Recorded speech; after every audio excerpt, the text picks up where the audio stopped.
오늘 말씀은 열왕기상 4장 1절부터 19절 말씀 보겠습니다. 열왕기상 4장 1절로 19절입니다. 우리 한 목소리로 봉독하겠습니다. 시작. 솔로몬 왕이 온 이스라엘의 왕이 되었고 그의 신하들은 이러하니라. 사독의 아들 아사리아는 제사장이요 시사의 아들 엘리호렙과 아이야는 서기관이요 아일룻의 아들 여호사밧은 사관이요 여호야다의 아들 분하야는 군사령관이요 사독과 아비아달은 제사장이요 나단의 아들 아사리아는 지방관장의 부령이요 나단의 아들 사붓은 제사장이니 왕의 보시오 아이살은 국내 대신이요 압다의 아들 아도니람은 노동 감독관이더라. 솔로몬이 또 온 이스라엘에 12지방 관장을 두매 그 사람들이 왕과 왕실을 위하여 양식을 공급하되 각기 1년에 한 달씩 양식을 공급하였으니 그들의 이름은 이러하니라.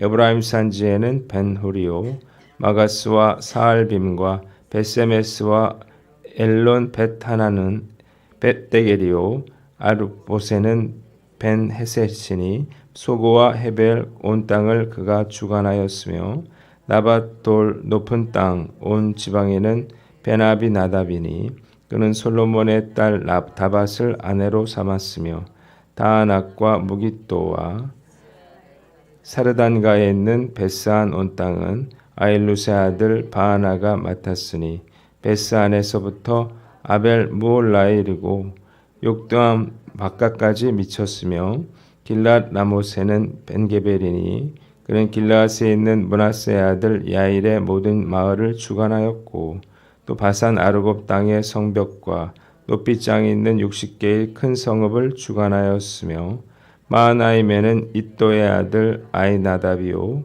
납달리에는 아이마스이니 그는 솔로몬의 딸 바스맛을 아내로 삼았으며 아셀과 아로세는 후세의 아들 바하나요 이사갈에는 바로아의 아들 여호사만이요 베냐민에는 엘라의 아들 시므이요 아모리 사람의 왕 시온과 바산 왕 옥의 나라 길르앗 땅에는 우리의 아들 게벨이니 그 땅에서는 그 한 사람만 지방 관장이 되었더라. 아멘.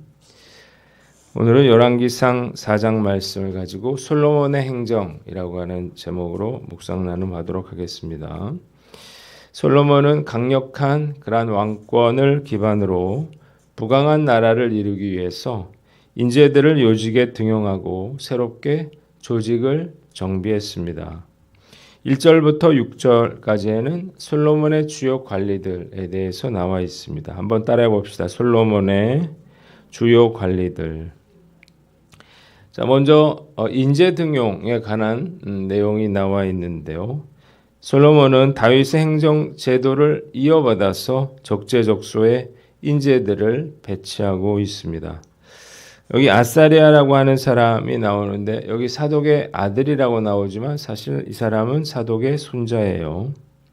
당시에는 손자도 아들로 그렇게 불렀다고 해요. 그리고 엘리호렙 그리고 아이야라고 하는 사람은 다윗 시대의 서기관이었던 시사라고 하는 사람의 아들이었습니다. 서기관에 임명돼서 문서나 서신을 기록하고 보관했어요. 여호사밧은 다윗 시대의 사관이었는데 솔로몬 시대에도 계속해서 그 직무를 수행했습니다. 분하야는 다윗 시대에는 시위대 장관이었는데 솔로몬 시대에는 군대 장관이 됐습니다. 사독과 아비아달은 제사장이었다 이렇게 나오는데 우리가 뭘 봤습니까? 이 아비아달은 파면됐죠. 그러니까 명목상에 이름만 남아있고 실제로 제사장은 사독이 했다는 사실을 알게 됩니다. 아사리아와 사부는 나단의 아들이라 그랬어요. 아사리아는 관리를 지휘하는 장관이고 사붓은 제사장 겸 왕의 개인 자문관 역할을 했습니다. 아이살은 국내 대신으로 궁전 내 재산 관리와 행정적인 일을 맡았고 아도니람은 다윗 시대부터 맡아왔던 강제 노역 감독관 역할을 계속해서 수행했습니다. 자, 몇 가지 특징이 있는데요. 첫째로 제사장 중심이었다는 것입니다. 솔로몬 왕국은 제사장 중심의 나라였습니다. 똑같은 내용이 나오는데 사무엘하 8장 15절로 18절을 보면 다윗은 제일 먼저 군대 장관을 이렇게 앞세웠는데 솔로몬의 내각 명단에는 제사장이 가장 먼저 거명되고 이전보다 더 많은 제사장들이 기용이 됐습니다. 두 번째 특징은 다윗 시대의 직책을 수행하던 자들을 그대로 임명하거나 그 자손들을 등용했다는 것입니다. 여호야다의 반란을 잠재우고 솔로몬을 왕으로 세우는 데 앞장섰던 브나야가 군대 장관이 되고 사독이 그대로 대제사장직을 맡고 나단의 두 아들이 지방장관의 두령과 참모로 왕을 보좌하고 있습니다. 셋째, 새로운 직책과 부서를 만들었다는 건데 아이살이 맡았던 국내 대신 같은 것은 원래 없었던 그러한 직책이었습니다. 솔로몬 시대에 새로 만들어졌어요. 한번 따라해 봅시다. 포용하고 품으라. 자, 솔로몬은 어떻게 했습니까? 선왕의 그러한 행정 제도를 계승하고 또 그때 활동하던 그러한 인재들을 다시 중용하되 확장된 나라의 규모에 맞춰서 새로운 조직을 만들고 새 인물을 또한 등용했습니다. 자, 이 솔로몬의 이런 정책은 이 나라를 반석 위에 세우는 그러한 결과로 돌아오게 됩니다. 새로운 정부가 들어설 때마다 대통령 당선자들이 기존에 일하던 사람들을 싸그리 다 물갈이를 해버립니다. 그리고 다 자기 사람들로 채워요. 또한 이전 정부가 아주 중점적으로 이렇게 추진해 오던 그런 일들도 차기 정부가 그냥 한순간에 다 백지화 시키는 걸 보면서 참 안타깝다 이런 생각을 했어요. 자기 사람이 아니더라도 정말 능력이 있다면 계속 일을 맡길 수도 있는 거고 이전 정부가 추진하던 사업도 정말 중요하고 유망한 그러한 사업이라면 차기 정부가 이어나가는 것이 국가적으로 볼 때 훨씬 큰 유익이 될 수 있기 때문이에요. 아브라함 링컨이 적들이 많았다 그래요. 그 중에 스탠턴이라고 하는 사람은 이 아브라함에 대해서 인격 모독적인 그러한 비난을 했습니다. 뭐라고 말을 했냐면 링컨은 교활한 어릿광대 또 오리지널 고릴라다 그렇게 말을 했어요. 그러면서 고릴라를 구경하려면 아프리카로 갈 게 아니라 일리노이주 스탠필드로 가라. 거기 가면 아브라함 링컨이라고 하는 그런 고릴라를 만나게 될 거다. 이렇게 링컨을 조롱을 했대요. 그런데 링컨이 대통령에 이제 당선이 돼서 내각을 조직할 때 바로 이 자신을 그토록 비난했던 스탠턴을 국방장관으로 기용을 했어요. 사람들이 깜짝 놀라서 물었습니다. 아니 어떻게 당신을 그렇게도 비난하던 사람을 국방장관으로 기용할 수 있느냐. 그러자 링컨이 대답을 했는데 이 일은 반드시 이 사람이 맡아야 합니다. 사명감이 분명하거든요. 물론 이 스탠턴은 굉장히 일을 잘했고요. 훗날 링컨이 암살당했을 때 가장 슬피운 사람이 바로 스탠턴이었다고 해요. 그는 여기 세계가 지켜보는 가운데 가장 위대한 사람이 누워있다 이러면서 통곡을 했다 그러는데 링컨은 이런 포용력으로 미국을 세계에서 가장 영향력 있는 나라로 만들었고 역대 대통령 중에서 가장 존경받는 인물이 되었습니다. 참 부러운 일이 아닐 수 없는데 포용하고 품을 줄 아는 것 이것은 리더에게 있어서 가장 중요한 덕목이라고 봅니다. 나는 어떤가 우리가 한번 생각해 봐야 되겠죠. 나와 생각이 다르다 하더라도 우리가 하나님의 나라와 의를 위해서는 우리가 포용하고 품을 줄도 알아야 합니다. 왜냐하면 내 계획이, 내 뜻이 그렇게 중요한 건 아니거든요. 오늘 말씀 앞에서 우리가 링컨처럼 대적까지 그렇게 포용하지는 못하더라도 우리가 좀 힘든 사람, 부담스러운 사람도 우리가 품어줄 수 있는 저와 여러분들 되시기를 주님의 이름으로 축원합니다. 두 번째는 충성스러운 사람이 되라는 것입니다. 한번 따라해 봅시다. 충성스러운 사람이 되라. 자, 솔로몬이 요직에 기용한 이 신하들의 공통점이 있는데 그것은 바로 탁월한 능력도 중요하지만 충성스러운 사람들이었다는 것입니다. 이유가 뭘까요? 아무리 능력이 있어도 만약 반역을 저지른다 그러면 큰 해악을 끼치게 되겠죠. 사람을 쓰는 데 있어서 아직도 가장 중요한 것은 충성심이에요. 솔로몬이 이 충성심에 대해서 그 잠언 25장 13절에 이렇게 말을 했습니다. 충성된 사자는 그를 보낸 이에게 마치 추수하는 날의 얼음 냉수 같아서 능히 그 주인의 마음을 시원하게 하느니라 그랬어요. 그러니까 충성된 사람이 어떤 사람이냐?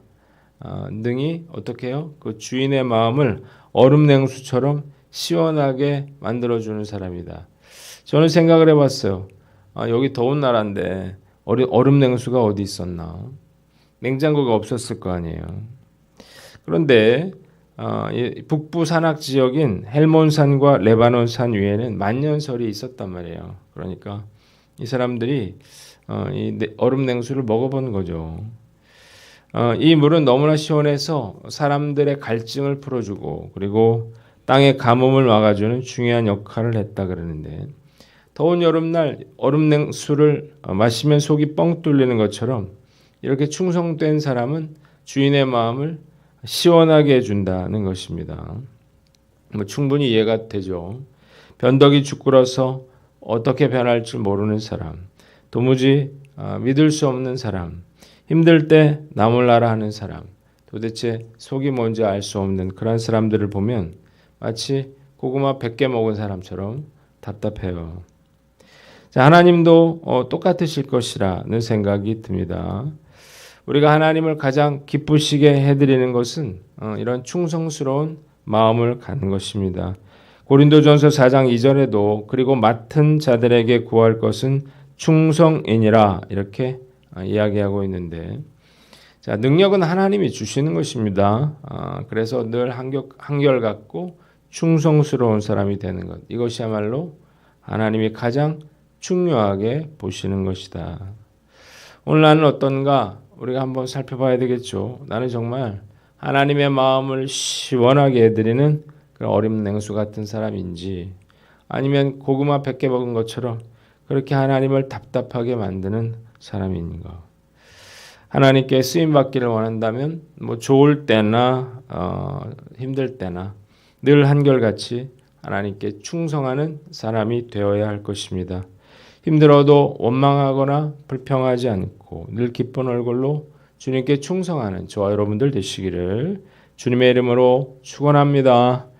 두 번째 단락은 7절로 19절인데 한번 따라해 봅시다. 열두 장관과 행정구역. 자, 앞에서 살펴본 중앙통치 조직 외에 솔로몬은 왕궁의 물자 조달을 위해서 전국을 12 행정구역으로 나누고 이를 관할할 12 장관을 세웠습니다. 그들은 각각 왕과 왕실을 위해서 양식을 공급할 때 1년에 한 달씩 12지파니까요. 그러니까 왕실에서 쓸 양식을 공급하도록 했습니다.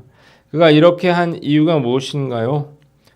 이렇게 해야만 공평하게 세금과 물자를 제공받을 수 있기 때문이에요. 한번 따라해 봅시다. 공정하라. 자, 12지파로 이루어졌어요. 그리고 어떤 지파는 크고 어떤 지파는 작기 때문에 이거를 잘 어떤 인구별 또 농사 잘 되는 데가 있고 안 되는 데가 있겠죠. 이걸 잘 나눠서 이걸 정리하는 것, 그래서 이렇게 공정하게 세금을 바치는 것, 이건 굉장히 중요한 문제였습니다. 솔로몬이 어떤 지파인가요? 유다 지파죠. 다윗이 유다 지파니까. 그러니까 얼마든지 어떻게 할 수 있었습니까? 유다 지파가 컸어요. 또 거기서 왕이 나왔고 유다 지파의 그런 유리한 그런 정책을 펼 수 있었다고요. 우리가 남이냐 뭐 이런 말도 있었는데 이렇게 하지 않고 아주 공정하게 그런 정책을 폈다는 거예요. 자, 이를 통해서 지방자치를 인정하고 보호하면서 공평하게 세금과 물자를 제공받을 수 있었는데 이와 같은 공정함으로 인해서 솔로몬 왕국이 정치, 경제, 군사, 외교 모든 면에서 이스라엘 역사상 예를 찾을 수 없을 만큼 번영한 나라가 되었다는 것입니다. 말씀 묵상하면서 공정한 사회를 이루는 것 이거 정말로 중요하다 그런 생각이 들어요. 파키스탄 같은 나라 정말 못 산다 그러는데 이 파키스탄 부자는 우리나라 부자하고 비교가 안 될 만큼 정말 부자더라고요. 그러니까 집에 에버랜드다 이렇게 생각하면 돼요. 왕궁을 짓고 사는 사람들이 엄청나게 많은 걸 보고 깜짝 놀랐는데 그게 다 이 빈부격차, 공정하지 못하기 때문에 일어나는 일들이죠. 하나님을 믿는 사람이라면 이 나라가 더욱 공정과 공평과 공익을 중요시하는 그러한 나라가 되도록 노력을 해야 하는 것입니다. 눈에 불을 켜고 감시를 해야 돼요. 그러지 않으면 가진 자들의 탐욕으로 인해서 공정함이 무너지게 되고 또 한번 무너지게 되면 그것을 당연하게 여기게 되는 사회가 되는 것입니다.